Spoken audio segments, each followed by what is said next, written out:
232 trucks, engines dead, food rotting, families waiting. This is not a movie scene, it is the Ghana-Burkina Faso border, September 2025. In a single stroke of a pen, Burkina Faso declared that trucks longer than 54 feet could no longer cross. Overnight trade collapsed. A lifeline of the region turned into silence, goods wasted, drivers stranded, hope suspended. But behind this chaos lies a far more dangerous story. Is this about road safety or a calculated message of distrust between neighbors?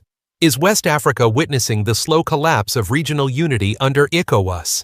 This is the Ghana-Burkina border crisis, a confrontation that threatens not only two nations, but the fragile dream of African integration itself. Stay with us, because this is bigger than a border. It is about power, dignity, and the future of a continent.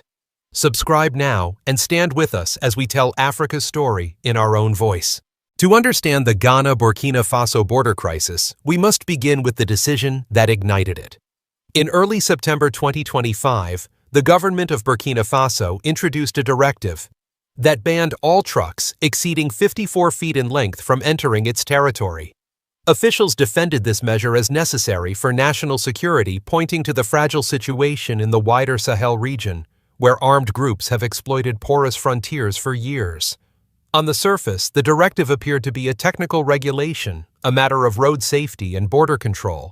In practice, however, it unleashed a diplomatic storm. At the Pagadakola crossing, the most important gateway linking northern Ghana and southern Burkina Faso, over 232 Ghanaian trucks were suddenly trapped. Many had traveled long distances carrying goods that included food supplies, manufactured products, and raw materials. Drivers who had expected a smooth crossing into Burkina Faso were told that they could not proceed. The political meaning of this action was profound. For Ouagadougou, border control has become a symbol of sovereignty, a declaration that the state must protect itself in the face of insecurity. Burkina Faso has been under intense domestic pressure to demonstrate strength against terrorist threats, and this directive provided visible proof.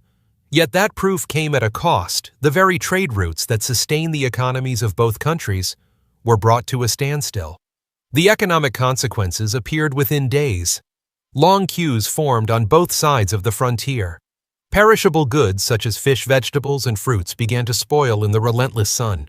Transport companies reported heavy financial losses, with thousands of cedis lost on each stranded truck. For the drivers themselves, many of whom live from one delivery to the next, the prospect of returning home without income was devastating. One driver expressed the desperation clearly. "We have been here for more than a week. My family depends on this cargo. If I lose it, my children will go hungry." His words gave voice to the silent suffering of hundreds, showing how a political decision made in the capital translated into hardship at the roadside.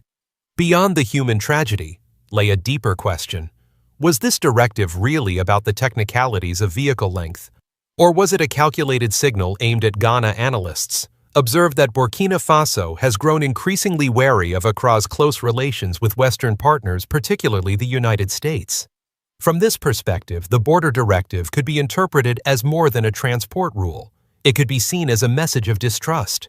For Ghana, the crisis represented both an economic challenge and a political test. The government faced intense pressure from traders' transport unions and ordinary citizens alarmed at rising prices. Yet Ghana could not afford to escalate tensions with a neighbor, on whom it relies for regional cooperation. The choice was stark. Accept the disruption in silence or risk confrontation in order to defend national interests. The implications reached far beyond Ghana and Burkina Faso. ECOWAS, the regional bloc founded to promote free trade and free movement of people, now found itself undermined by one of its own members. Critics argued that if Burkina Faso could impose such drastic restrictions without consultation, the very credibility of regional integration was at stake. This was not without precedent. In 2019, Nigeria closed its borders with Benin to curb smuggling, straining relations, and stalling regional commerce. Côte d'Ivoire has at times imposed strict checkpoints along routes to Mali, citing security concerns. These examples illustrate a troubling pattern. National governments under pressure from insecurity or economic stress are increasingly willing to sacrifice regional commitments in the name of sovereignty. What made the Paga crisis stand out was its scale and symbolism. Hundreds of trucks immobilized, millions of cedis in losses. Families left vulnerable as food rotted and markets emptied. The shockwave spread quickly through communities on both sides of the frontier, eroding confidence not only in governments but also in the regional project that promised integration and shared prosperity. For older generations in both countries, the symbolism carried additional weight. They remembered the days when colonial borders divided people arbitrarily, and they had hoped ECOWAS would heal those divisions. Instead, they saw history repeating itself lines on a map once again, hardening into barriers of suspicion and distrust. This was no longer about a technical regulation or a road safety rule. It was about whether West Africa could truly balance the right of each state to defend itself with the shared obligation to keep borders open for commerce and cooperation. The question remained as drivers grew restless and frustration boiled over. Would this crisis remain a matter of policy papers, or would it spill into open confrontation on the streets? When 232 trucks were stranded at the Paga border, the crisis quickly escalated from a regulatory inconvenience into a political confrontation. The drivers, exhausted and angry, staged protests directly at the crossing point. They gathered in large numbers, blocking lanes, raising placards, and chanting demands. Their message was simple: the governments of both countries must intervene immediately. The drivers' actions highlighted a growing sense of desperation. For many, their cargo represented not only business, but also survival. Some trucks carried perishable foods such as fish, vegetables, and fruit goods that were spoiling by the day. Others carried manufactured items destined for markets in Ouagadougou and beyond. Each passing hour translated into financial loss, not only for the drivers, but for entire trading networks that depended on them. In Ghana, images of stranded vehicles and restless crowds spread quickly. Radio stations aired live reports. Newspapers carried front-page stories describing the protests. Opposition politicians seized the opportunity to criticize the government, accusing it of being too passive in defending Ghanaian traders. Public opinion hardened. If Ghana could not secure safe passage for its own citizens' goods, what did that say about the country's sovereignty? The government in Accra could not remain silent. Donatus Akamugri Atanga, the Upper East Regional Minister, took the unusual step of personally traveling to Paga. He met with the drivers face-to-face, listening to their grievances.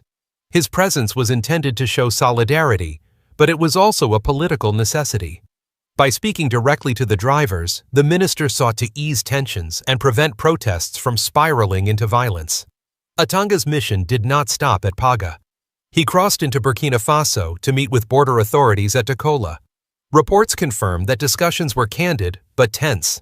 The Burkinabe officials maintained that the directive was essential for national security and road management, yet they also acknowledged the hardship it had caused. They promised to relay Ghana's concerns to higher authorities in Ouagadougou, hinting that a compromise might eventually be reached.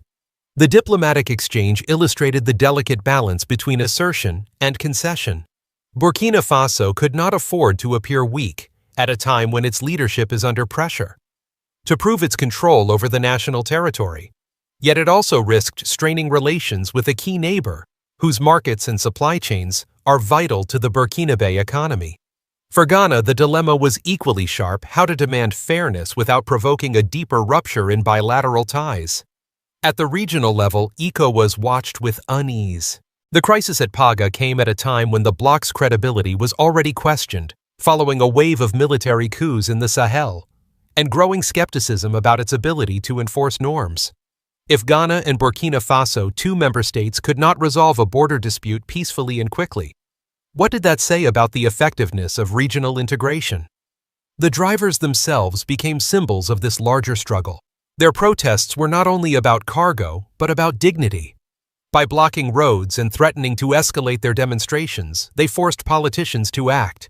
Their anger resonated with ordinary citizens who saw in the Paga crisis a reflection of broader frustrations, leaders promising integration while people lived the consequences of division. From a political analysis standpoint, the crisis revealed how border issues can escalate quickly into national debates. What began as a technical directive by one government soon became a flashpoint for opposition criticism, public anger, and diplomatic engagement. In Ghana, the ruling administration had to defend itself against accusations of weakness. In Burkina Faso, the government had to reassure its citizens that it was standing firm against insecurity, while simultaneously managing the economic fallout. The clash of narratives was stark. Ghana emphasized trade livelihoods and the need for cooperation. Burkina Faso emphasized sovereignty, security, and the right of a state to set its own rules. Between these positions lay a fragile space where compromise was both necessary and difficult. The protests at Paga underscored the urgency of finding that compromise. Drivers declared that they could not wait indefinitely. Some warned that if no solution came soon, they would escalate their demonstrations, potentially blocking perishable food shipments to increase pressure on authorities. This tactic reflected a dangerous reality. When citizens lose faith in official processes, they often take matters into their own hands. Observers warned that if the crisis persisted, it could spark wider unrest. Border communities depend on the smooth flow of goods. Any prolonged disruption could lead to shortages, price increases, and even clashes between security forces and civilians. The potential for escalation was real, and both governments knew it. The Paga standoff had reached its peak. What began as a directive in Ouagadougou had grown into a full-scale confrontation involving protesters, politicians, and diplomats. The question was no longer whether the directive was right or wrong. The question was whether Ghana and Burkina Faso could navigate the crisis without inflicting deeper wounds on their relationship and on the fragile project of West African unity. The next move would be decisive. Would the governments find a solution through diplomacy, or would the anger on the ground overwhelm official negotiations? The answer would shape not only bilateral ties, but also the future of trust across West Africa. The immediate human cost of the Paga border crisis was clear. Drivers slept in their trucks for days on end, often without proper food or shelter. Some sold personal belongings to buy water. Others relied on local villagers for small amounts of support. The smell of rotting fish and vegetables hung heavy in the air, a stark reminder that this was not only an economic setback, but also a humanitarian issue. For ordinary citizens, the impact appeared quickly. In markets across northern Ghana, traders reported shortages of fresh produce. Prices began to climb. A bag of onions that had cost one price a week earlier suddenly cost much more. Fish once abundant became scarce. For families already struggling with inflation, the border crisis pushed daily survival into even sharper focus. From an economic standpoint, the figures were alarming. Transport unions estimated collective losses in the millions of cedis. Small businesses dependent on the steady flow of goods between Ghana and Burkina Faso faced collapse. Wholesalers in Ouagadougou complained that Ghanaian products were disappearing from shelves. Meanwhile, Ghanaian importers of Burkinabe goods also faced disruptions, proving that both sides were victims of the deadlock. Politically, the consequences rippled through Ghana. The opposition accused the ruling administration of weakness, claiming that the government had failed to defend the interests of its citizens. Parliamentary debates grew heated. Some members argued for reciprocal measures, suggesting Ghana should introduce its own restrictions until Burkina Faso relented. Others called for calm, warning that retaliation would only deepen the crisis. The ruling government attempted to balance firmness with diplomacy. Ministers assured the public that negotiations were underway, while also urging patience. Yet this balancing act proved difficult. Each day that the trucks remained stranded was another day that public confidence eroded. Political analysts noted that crises like this, if not resolved quickly, could have lasting consequences for the credibility of a government. In Burkina Faso, the political calculations were equally complex. Officials faced criticism from traders and business groups who argued that the directive harmed the economy more than it protected security. However, the government also received praise from those who believed that strict border management was necessary in a time of insecurity. For the leadership in Ouagadougou, appearing decisive was crucial. Even if the economic cost was high, they preferred to be seen as defenders of sovereignty rather than as administrators bending to foreign pressure. At the community level, the consequences were deeply personal. Families that depended on cross-border trade faced sudden poverty. Women who sold vegetables in Paga saw their supplies rot before reaching market stalls. Young men employed as loaders and assistants lost their daily wages. For these individuals, the border crisis was not a matter of high politics, but a daily struggle for food and income. The psychological effects were also significant. Citizens across Ghana and Burkina Faso, began to question whether regional integration under ECOWAS was a reality or a distant dream. For years, leaders had promised free movement of goods and people. Yet, here was an example of how quickly those promises could collapse. Trust in the regional project weakened, replaced by frustration and skepticism. Observers also noted that such crises risk feeding broader instability. Economic hardship often provides fertile ground for unrest. If citizens perceive that governments cannot deliver basic security or prosperity, they may turn to protest resistance or even migration. The Paga standoff thus represented more than a border dispute. It symbolized the fragility of state-society relations in West Africa. Storytelling added another layer to this reality. One trader from Bolgatanga explained how his consignment of tomatoes spoiled after waiting at the border for 10 days. "I borrowed money to buy those tomatoes," he said. "Now they are gone, and I owe more than I can pay." His story is repeated in countless variations across the region, showing how political decisions translate into personal tragedies. The political narrative became clear. Burkina Faso defended its sovereignty. Ghana demanded fairness, and ECOWAS struggled to mediate. But beneath these positions, ordinary Africans bore the brunt of the consequences. For many, the crisis was proof that political decisions made without consultation can devastate livelihoods within days. The larger lesson was that integration requires more than treaties and speeches. It requires trust and predictability. When trust collapses, even a single directive can unravel years of progress. As one analyst put it, if ECOWAS cannot guarantee smooth passage of goods between Ghana and Burkina Faso, what hope is there for a continental free trade area? The human, economic, and political consequences of the Paga border crisis remind us that sovereignty and integration are not abstract ideas. They are lived realities. They determine whether food reaches markets, whether traders earn a living, and whether governments retain the trust of their people. The crisis also forced outsiders to take notice. Beyond Ghana and Burkina Faso, powerful actors watched closely, asking whether this standoff signaled a deeper unraveling of West African cooperation.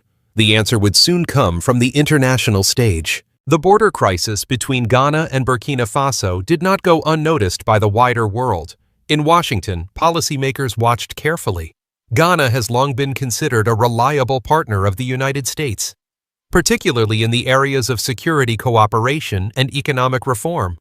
Burkina Faso, by contrast, has shifted its alliances in recent years, moving closer to non-Western partners and emphasizing independence from traditional Western influence. For observers, this tension was not merely about trucks and regulations.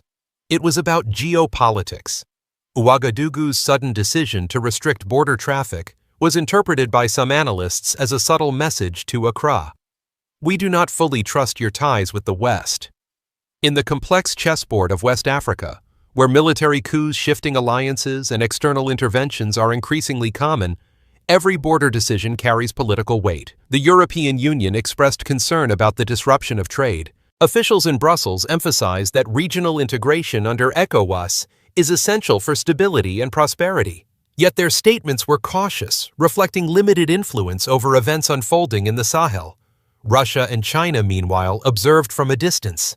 Both countries have sought to expand their presence in Africa by presenting themselves as alternatives to Western influence. For them, instability in West Africa represents both a challenge and an opportunity.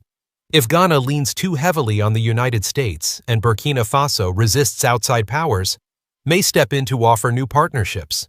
ECOWAS faced perhaps the greatest test. The bloc, already weakened by recent coups in Mali, Niger, and Burkina Faso itself, struggled to respond effectively. Its core principle, free movement of goods and people, was undermined in plain sight.